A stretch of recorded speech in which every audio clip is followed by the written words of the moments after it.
Se você quer aprender ou está aprendendo fluxo de ordens, né, em um pouco mais de profundidade, você fatalmente vai esbarrar nesse conceito do lote que volta e do lote que não volta para o mercado.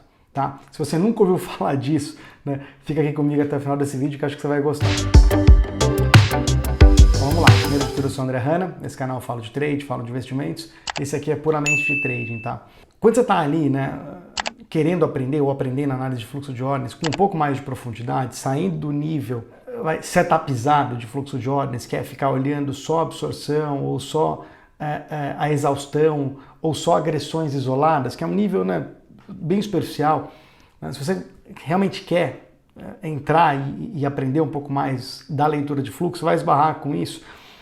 E assim, você precisa construir, né? Eu sempre falo, você precisa construir lógica operacional, que é aquela historinha, a narrativa que você cria na tua cabeça, para a gente mesmo, de por que justifica fazer aquela compra ali. Tá? Tem N narrativas. Vamos pegar a mais simples delas, eu citei diversas vezes, mas pegar a mais simples delas. A ideia desse vídeo aqui é fazer um pouco mais focado em índice, tá? Mas eu vou tentar dar alguns exemplos em outros mercados, mas a lógica operacional mais simples de todas é no mercado de ações, tá? Que o institucional, né, médio, os fundos de investimento, na média eles têm uma ordem quando eles querem fazer alguma coisa no mercado, tá? Baseado em fundamento ou até porque tiveram um resgate ou um aporte de cotas, não interessa, às vezes nem foi uma decisão analítica. Tá? Eles têm um caminhão de ordens para poder comprar vis-a-vis o tamanho que o mercado consegue absorver. Ou seja, ele tem uma ordem muito grande e o que tem em cada nível de preço é muito pequeno. Ele não consegue executar tudo aquilo no nível de preço único. Então ele vai ter que fatiar essa ordem e executar de maneira picada. Geralmente ele faz isso com um algoritmo, tá? Low frequency. Pega um TWAP, por exemplo.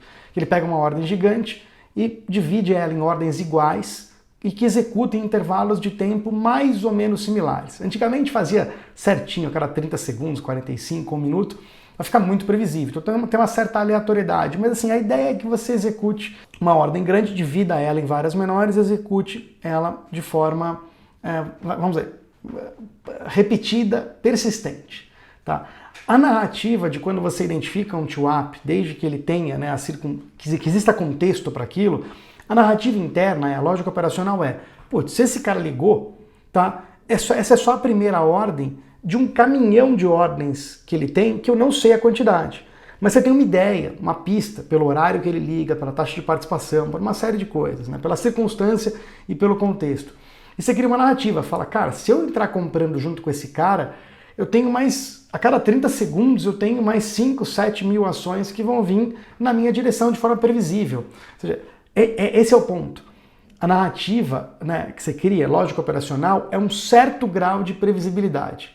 Tá? Muitas vezes, em ações, ela é até um pouco mais ampla no intraday, tá? Mas em futuros, índice, no dólar, ela é muito míope. Ela tende a ser uma previsibilidade muito curta. Assim, são poucos tiques ou segundos à frente que você consegue prever, entre aspas. E aí, não é prever preço, é prever comportamento dos players. Tá? Isso é muito importante, essa distinção aqui. Né? Eu vou falando, às vezes até faço um resumo aqui, né? Tem muita coisa que está na cabeça, né? E assim, às vezes, talvez eu nunca tenha falado isso desse jeito. Né? O que importa ali, né, eu vou falar previsão, né, porque dá muito cuidado com essa palavra, né, mas ela não é de preço, ela é de continuar havendo a atitude ou agressão ou atitude passiva numa certa direção, tá? E aí que tá, isso é a base do fluxo de ordens, você entender ali quem é quem. Você precisa entender nesse grau mais profundo que grupo é que grupo, né?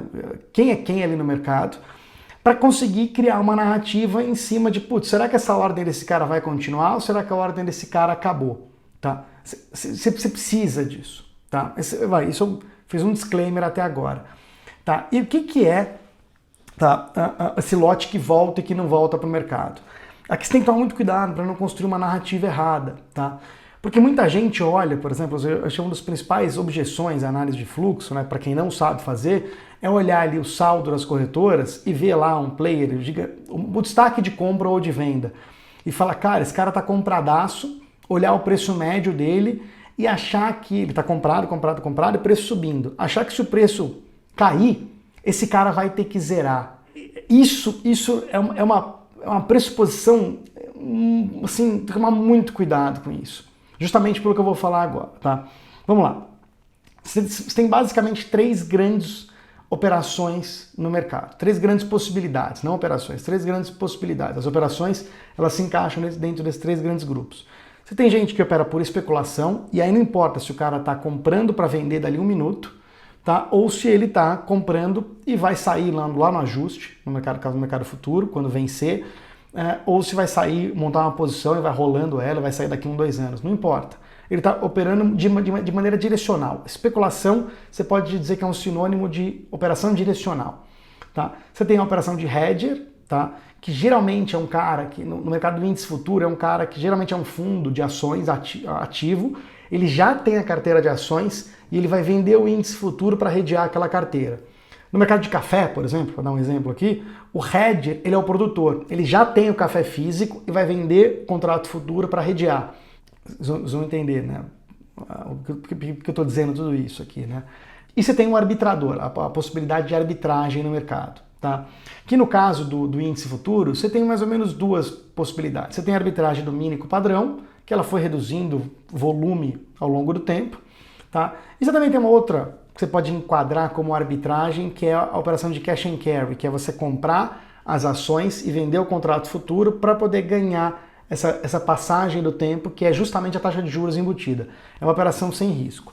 Por que eu estou dizendo isso? Você tem que cruzar essas três possibilidades com cada grupo de player para entender microestrutura de mercado. Com institucional, aí abre tesouraria, estrangeiro, né, e fundo de investimento, com varejo, com girador, que antigamente tinha essa distinção, hoje tem, mas tem que tomar um pouco de cuidado com ela. Tá? A pessoa física abre em 2 grupos também. Em alguns ativos você tem o Banco Central, no índice não tem, mas no dólar você tem a atuação do Banco Central como um player relevante, que deve ser levado em conta na análise de microestrutura do dólar. Tá? O Market Maker e o HFT. Basicamente são esses grupos. Tá? E aí cada um desses grupos faz ou especulação, ou hedging, ou arbitragem. Tá? E aí que tá. Se você reparar, tem lote de o hedger, por exemplo. Se esse cara fez um hedge, tá? Na maior parte das vezes, cara, aquele lote não vai voltar para o mercado. Tá? Ele não... digamos que você visualize muita venda na tela. Tá? Não importa se na hora que ele vendeu caiu durante o processo de price discovery, que para mim o que importa é isso, é durante a montagem da posição. Tá? Cara, na minha cabeça, se eu conseguir identificar, não é sempre que dá, que aquilo tem cara de hedge, tá? Nem sempre você consegue separar tudo. Na minha cabeça, eu não vou criar uma narrativa de, poxa, o mercado vai cair porque está tendo muita ordem de venda, e muito menos esse vendido vai estopar se o mercado subir. Porque esse cara está comprado numa vista e vendido no futuro. Ele está ali operando juros. Acabou. Acabou, esse lote não volta, pelo menos não agora para o mercado. Esse é um exemplo, tá? O exemplo da arbitragem do mínimo padrão, esse é mínimo, né? Assim, mas assim, às vezes algumas pessoas se pegam olhando, por exemplo, uma outra corretora que tem uma parcela significativa do volume que ela faz é arbitrando o mínimo padrão. Eu não vou falar, né, o nome aqui, porque seria ideal não falar o nome aqui, né? Tá, tem uma parcela significativa, né? Não é tudo, óbvio, né? Tem muito HFT ali também, mas tem muita parcela significativa que arbitra com o padrão, tá? Em alguns mercados. Cara, não adianta você ficar olhando esse fluxo que arbitra, você tem que netar ele do mínimo padrão. Esse fluxo que arbitra, não adianta você criar uma narrativa na cabeça. O cara tá comprando, vai continuar a compra, ou ele comprou muito, se cair ele vai estopar. Porque esse cara tá comprando aqui, vendendo lá, comprando aqui, vendendo lá, comprando aqui, vendendo lá. Ele tá cara, completamente não exposto de forma direcional. Esse lote não volta para o mercado. Tá? Esse lote do arbitrador não volta para o mercado. E aí, vamos lá, tipos de lote que voltam para o mercado, no mercado atual de índice, que poderiam voltar, que tem potencial de voltar. O lote do institucional tem muito giro no índice. Esse lote, eventualmente, você pega uma... Tesouraria não opera índice, geralmente. Tá? Tesouraria de banco. Geralmente é fundo de investimento. É muito difícil de você conseguir identificar um lote que volta para o mercado, ou seja, o cara comprou e ele vai se desfazer daquele lote naquele dia do institucional. É muito. Eu não busco isso. Eu não busco esse tipo de narrativa, que nem eu buscaria em ações, né, o processo de ida. É igualzinho. No índice ali, as raras oportunidades que vai dar do institucional, né, porque é tão rápida a montagem da posição dele, aliás, é uma das mudanças de microestrutura que teve, que, cara, eu já falei isso em outros vídeos, o máximo que você consegue é não se ferrar quando vem essas boletadas, mas se aproveitar do processo do price discovery do institucional, da montagem de posição dele, é muito difícil, tá muito difícil. Tem poucas oportunidades no dia e, cara, não é fácil de pegar, tá? Não é fácil não tá fácil de operar em cima da ida do institucional no índice, tá? Na volta, quando acaba o lote dele, até tem oportunidades, porque aí o mercado exagerou. Quem fez meu curso de microestrutura, né, gratuito na Nelógica, sabe do que eu estou falando ali, aquela oportunidade 2, né, de microestrutura, que é o mercado, entra uma nova informação, ou alguém com uma informação privilegiada, que seja ou só uma montagem de posição, desloca preço, e você tem o efeito correção de achar um novo equilíbrio quando essa ordem acaba. Tá? Isso funciona. Você pega no olho, é um pouco difícil, mas funciona. Agora, você pressupor que o lote do institucional vai voltar para o mercado, ele comprou muito, em que ele vai vender no lucro ou no prejuízo naquele dia, ou ele vendeu muito, você pressupor que ele vai recomprar no lucro ou no prejuízo naquele dia, é muita audácia da tua parte e da minha também.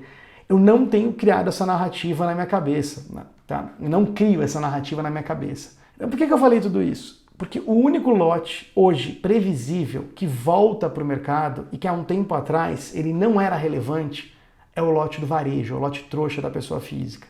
Tá? Não é o lote do girador profissional, é o lote do varejo. Esse lote, ele ganhou relevância no mercado, eu venho falando há um tempo aqui já, e esse lote ele tem uma previsibilidade de retorno, ou seja, quando ele tem muita venda, em algum momento você fala, opa, vai ter compra, ou no lucro ou no prejuízo. Na maior parte das vezes catando lata no prejuízo. E quando tem muita compra, você pode falar, olha, vai ter venda, tá? Em algum momento, no lucro ou no prejuízo, tá? E aí tem as zonas, né? As zonas de stop, por aí vai, tal. A questão que eu estou querendo dizer é o seguinte, pra você realmente aprofundar em fluxo de ordem, você tem que entender esse conceito do lote que volta e do lote que não volta para o mercado, para não criar uma narrativa errada, que é justamente contra o argumento ruim, que joga contra o fluxo para quem não entende, que é, olhar o saldo, não me diz nada olhar o saldo das corretoras. De fato, vai dizer muito pouca coisa olhar uma foto ali, 11 da manhã, meio-dia ou 2 da tarde. O que conta é a evolução e você saber distinguir quem é quem, para aí sim, em cima disso, criar uma narrativa com uma certa previsibilidade da atuação dele continuar ou não nos próximos ticks ou segundos. Vamos lá, no índice, o único lote que você pode contar que volta para o mercado é o lote do varejo. Esse volta todo dia. Ele entra e ele volta, em algum momento depois. Às vezes no lucro, raras vezes, a maior parte das vezes no prejuízo, mas ele volta e você pode contar com ele. E se você pode contar com ele, você pode criar uma narrativa em cima dele e você consegue operar em cima dele. Tá? Esse é o ponto aqui. Né? Eu usei aqui esse conceito, né, meio denso de microestrutura, de entender o lote que volta e o lote que não volta. Não é fácil. Você não vai olhar para a tua tela agora ali e esse volta, esse não volta. Não vai estar tagueado lá do lado da agressão da Nelógica. Olha, esse aqui volta, esse aqui não volta. É uma distinção conceitual e analítica que você vai ter que fazer, você vai ter que incorporar se você quiser operar com esse nível de profundidade. Beleza? Sei que não é tão fácil, mas, cara, se fosse fácil, né, assim, eu acho que você não estaria nem me ouvindo aqui, né? Então, se você gostou, clica no curtir aqui, é importante, tá? É importante para mim, para o canal e para outras pessoas também que precisam ter esse conteúdo chegando nelas. Tá? Comenta aqui embaixo, sério, dizendo o que você achou, se você já tinha percebido, se você não gostou, se você concorda ou não concorda, ou se você quer dar uma sugestão de tema para o próximo vídeo. E se você não está inscrito no canal ainda, se inscreve que aí você não perde nenhum conteúdo quando ele for publicado. Beleza? Abraço, até o próximo.